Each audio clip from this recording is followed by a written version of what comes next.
पहलवान। मंगलपुर नाम के एक छोटे से शहर में एक जगह पर रतन नाम का एक व्यक्ति लॉरी और दूसरे गाड़ियों के पंचर बनाते हुए, टायर बदलते हुए अपना जीवन गुजारता था।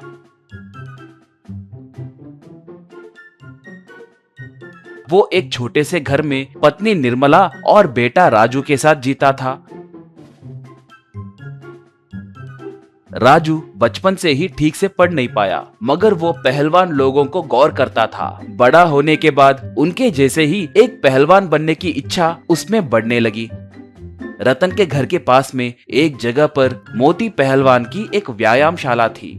मोती पहलवान अपने पास ट्रेनिंग लेने वाले पहलवानों को दिखे जैसे जो पुरस्कार उसे अलग अलग कुश्ती प्रतियोगिताओं में मिले थे उन्हें सजा कर रखता था। व्यायाम करने वाले पहलवानों से मोती पहलवान, ये सब राज्य स्तर में और राष्ट्रीय स्तर में जीते हुए पुरस्कार है। आप लोग कम से कम जिला स्तर तक भी नहीं पहुंच सकते, पता है क्या? कहकर घमंड से बात करता था।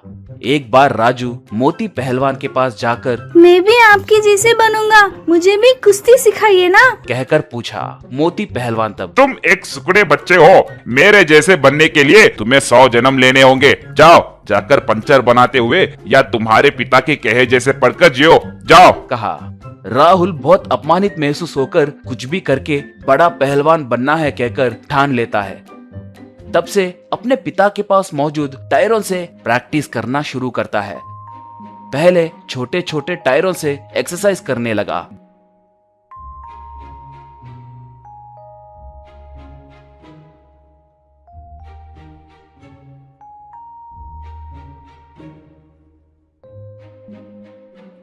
बड़ा होने के बाद टायरों से बेंच प्रेस करना, पीठ के ऊपर टायर्स रखकर एब्डोमेन एक्सरसाइज करना, ऐसे तरह तरह के एक्सरसाइज करके शरीर को दृढ़ बनाने लगा।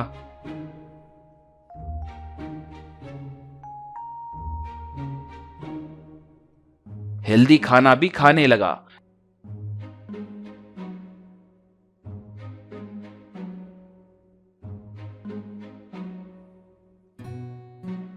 ऐसे उसका अच्छा बॉडी बनने लगा। राजू टायर्स को लटकाकर बॉक्सिंग ग्लव्स पहनकर उन्हें पंच करते हुए प्रैक्टिस करता था। राजू बड़े बड़े पत्थरों को उठाना, पहाड़ों पे चढ़ना, रस्सी की मदद से ऊपर चढ़ते हुए कठिन परिश्रम करने लगा। एक बार वो अपने शरीर को देखते हुए धीरे धीरे मेरे शरीर में बदलाव दिखाई दे रहा है कहकर सोचा। अगले दिन सुबह मोती पहलवान के पास जाकर, अब मुझे देखिए, कम से कम अब तो भी मुझे कुश्ती सिखाइए ना, कहकर पूछा। मोती पहलवान, रे बच्चों, 2 पत्थरों को उठाते ही बड़े पहलवान बन गए कहकर सोच रहे हो क्या? उसके लिए कठोर परिश्रम की जरूरत है, तुमसे ना हो पाएगा, फिर कभी मेरे पास मत आना, कहा। राजू सर झुकाकर चुपचाप वहां से जाने लगा तो ये सब एक बूढ़ा आदमी जो एक पूर्व पहलवान था वो गौर कर रहा था। वो राजू के पास आकर, तुम कौन हो बेटा, ऐसे क्यों हो, कहकर पूछा।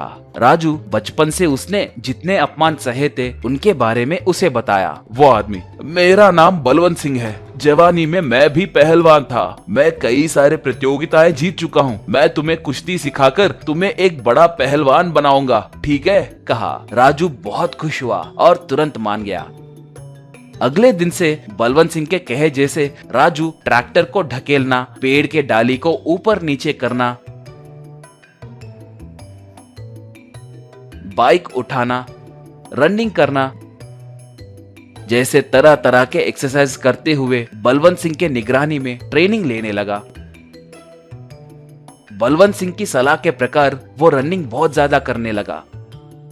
राजू का शरीर हट्टा कट्टा बन गया था। बलवंत सिंह राजू से, तुम अब प्रतियोगिता में भाग ले सकते हो, कहा। राजू बलवंत सिंह की सलाह के प्रकार उस शहर में दसरा के उत्सव में आयोजित होने वाले कुश्ती प्रतियोगिता में भाग लेकर मोती पहलवान के स्टूडेंट से खेलकर जीत गया।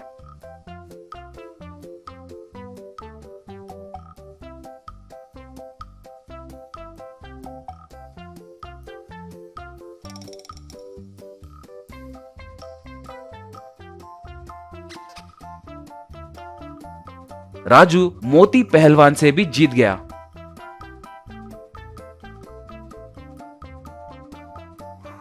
तब बलवंत सिंह मोती पहलवान से, हर बार हमारी जीत होगी कहकर कभी अकड़ना नहीं चाहिए। छोटी मछली को बड़ी मछली खाएगी तो उस मछली को खाने वाली बड़ी मछली भी रहेगी, ये याद रखना। तुम घमंड से अपने गुरु का ही अपमान किए थे। अब मेरा शिष्य जिसे तुमने तिरस्कार किया था, आज उसी राजू के हाथों तुम और तुम्हारे शिष्य हारे हैं, याद रखना, कहा मोती पहलवान तब। गुरुजी मुझे माफ कीजिए, लगातार जीतने के वजह से मैं घमंडी बन गया था। घमंड के कारण मैं अंधा हो गया।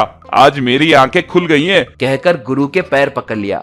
ये सब देखकर राजू बलवंत सिंह मोती पहलवान के गुरु है क्या कहकर आश्चर्य में पड़ गया। राजू भी बलवंत सिंह का आशीर्वाद लिया। राजू को उठाकर बलवंत सिंह, तुम हीरे हो राजू, तुम्हारी एकाग्रता और तुम्हारी चाह तुम्हें आज इस स्तर पर पहुंचाए। God bless you my child कहकर चूमा। उसके आंखें भरे।